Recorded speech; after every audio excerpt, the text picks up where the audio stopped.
Breaking news చూస్తున్నాం. ప్రకాశం జిల్లా జనసేనలో అంతర్గత విభేదాలు భగ్గుమంటున్నాయి. జనసేన పార్టీ రాష్ట్ర స్పోక్స్ పర్సన్ రాయపాటి అరుణ్ పై రియాజ్ వర్గానికి చెందిన వ్యక్తులు దాడికి పాల్పడ్డారు. నాగులపపాడులో కనపర్తిలో జనసేన జెండా ఆవిష్కరణకు వెళ్లి ఒంగోలు వస్తున్న సమయంలో ఆమెపై దాడి జరిగింది. అయితే గత కొంతకాలంగా రాయపాటి అరుణ రియాజ్ వర్గాల మధ్య ఆధిపత్య పోరు రగులుతోంది. పార్టీలో తమ నేతను అరుణ కొంతకాలంగా డామినేట్ చేస్తున్నారంటూ రియాజ్ వర్గం ఆరోపిస్తోంది. ప్రస్తుతం రాయపాటి అరుణ ఒంగోలు రిమ్స్ లో చికిత్స పొందుతున్నారు.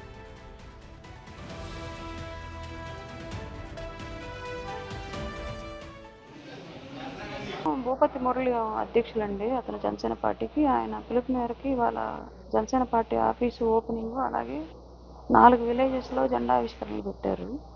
అవి అమ్మనప్రోలు, వినోదరాయనపాలెం, దాసరవారిపాలెం, కనపర్తి. దాసరవారిపాలెం జెండా ఆవిష్కరణ జరుగుతుండగా మమ్మల్ని కారు ఆపి నా కారులోంచి కుర్రోని దించి కొట్టారండి. నేను ఎవరినైతే నాకు సపోర్ట్గా తీసుకెళ్తానో ఆ అబ్బాయిని దించి కొట్టారు. కారణం చెప్పలేదు, అసలు ఎందుకు కొడుతున్నారు కూడా చెప్పలేదు. నేను అడుగుతున్నా కానీ కారులో ఎక్కించినా కూడా నా కారు చుట్టూ వీరంగం వేస్తా తిరిగాడు. చనపతి రాంబాబు, నువ్వు దిగవే బయట, నీ సంగతి తేల్చుకుంటాను మేము, అసలు నీకేం పని, పార్టీలు నువ్వు ఎవరు అని చెప్పేసి ఇష్టం వచ్చినట్టు మాట్లాడుతా కారు చుట్టూ గందరగోళం చేశాడు. వీళ్ళని నన్ను దించకుండా డైరెక్ట్ ఇంక హాస్పిటల్కి తీసుకొచ్చారు. నన్ను తల పగలగొట్టిన ఆయన పెద్ద ఆయన ఎవరైతే ఉన్నారో ఆయన్ని అబ్బాయిని తీసుకొని వచ్చారు కారు ఎక్కించుకొని. ప్రకాశం జిల్లా జనసేనలో అయితే అంతర్గత విభేదాలు భగ్గుమన్నాయి. ఇదే విషయంపై దాడికి సంబంధించిన పూర్తి డీటెయిల్స్ మా ప్రతినిధి జయరామ్ అందిస్తారు. జయరామ్, చెప్పండి, ప్రజెంట్ అక్కడ అప్డేట్స్ ఏంటి, ఇక తన పరిస్థితి ఎలా ఉంది? ప్రకాశం జిల్లా జనసేన పార్టీలో ఒకే విభేదాలు ఒకసారిగా బొగ్గుమన్నాయి. రాష్ట్ర స్పోక్ పర్సన్ అంటే రాయపాటి అరుణపై రాత్రి దాడి జరిగింది. ఆమె నాగులపల్లి మండలం కనపర్తి గ్రామంలో జనసేన పార్టీ జెండా ఆవిష్కరణ కార్యక్రమానికి అక్కడికి హాజరైంది.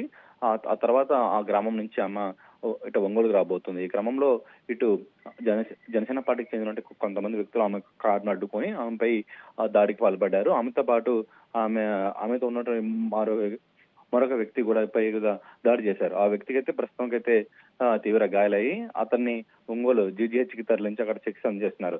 అదేవిధంగా రాయపాటి అరుణపై కూడా అయితే కొంతమంది దాడి చేశారు, దుర్భాషలు ఆడారు. ఈ నేపథ్యంలో కూడా అరుణకు కూడా అయితే గాయాలైనట్టు కూడా సమాచారం అవుతుంది. ప్రస్తుతం వీళ్ళిద్దరూ ఒంగోలు జీజీహెచ్ లో అయితే చికిత్స పొందుతున్నారు. ఈ ఘటనపై ఇటు స్థానిక పోలీసులు కేసు నమోదు చేసుకొని దర్యాప్తు చేస్తున్న పరిస్థితి కూడా కనపడుతుంది. అయితే రాయపాటి అరుణపై ఈ దాడి అనేది ఇటు ప్రకాశం జిల్లా అటు అధ్యక్షుడు అంటే రియాజ్ వర్గం వారే చేశారనేది కూడా అయితే రాయపాటి అరుణ ఇటు ఆరోపిస్తుంది.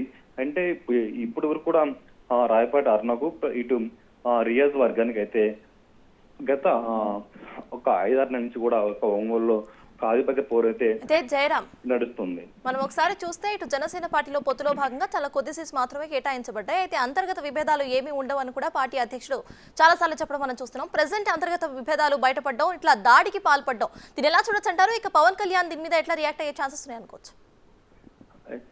రాయపాటి అరుణ ఒక సామాన్య కార్యకర్తగా ఉండి ఆమె ఒకసారిగా రాష్ట్ర నాయకురాలుగా ఎదిగింది. అయితే ఈ టీడీపీ జనసేన ఈ ప్రోగ్రామ్స్ ఇటీవల నిర్వహిస్తుంది కమాండ్ గా. అంటే ఈ కమాండ్ గా నిర్వహించిన క్రమంలో రాయపాటి అరుణకు రాష్ట్ర నాయకురాలు ఉంది కాబట్టి ఆమెకు ప్రోటోకాల్ ప్రకారంగా అయితే ఆమెకు స్టేజ్ పిక్ అయితే ఒక ఇన్వైట్ చేసిన పరిస్థితి ఉంది. అయితే దీన్ని కొంతమంది జనసేన పార్టీలో జీర్ణించుకోలేకపోతున్నారు. ఈ నేపథ్యంలోనే ఈ దాడి ఇటు జరిగిందని కూడా అయితే రాయపాటి అరుణ కూడా ఇక్కడ చెప్తున్న పరిస్థితి కనపడుతుంది. అయితే ఈ ఘటనపై ఇప్పుడు ఇటు జనసేన పార్టీ నేతలైనటువంటి నాగబాబు గాని నాగేంద్ర మనోహర్ కూడా రాయపాటి అరుణకు ఫోన్ చేసి ఈ ఘటనపై ఇటు ఆరా తీసినట్టు కూడా ఒక సమాచారం ఉంటుంది. Right, thank you Jayaram.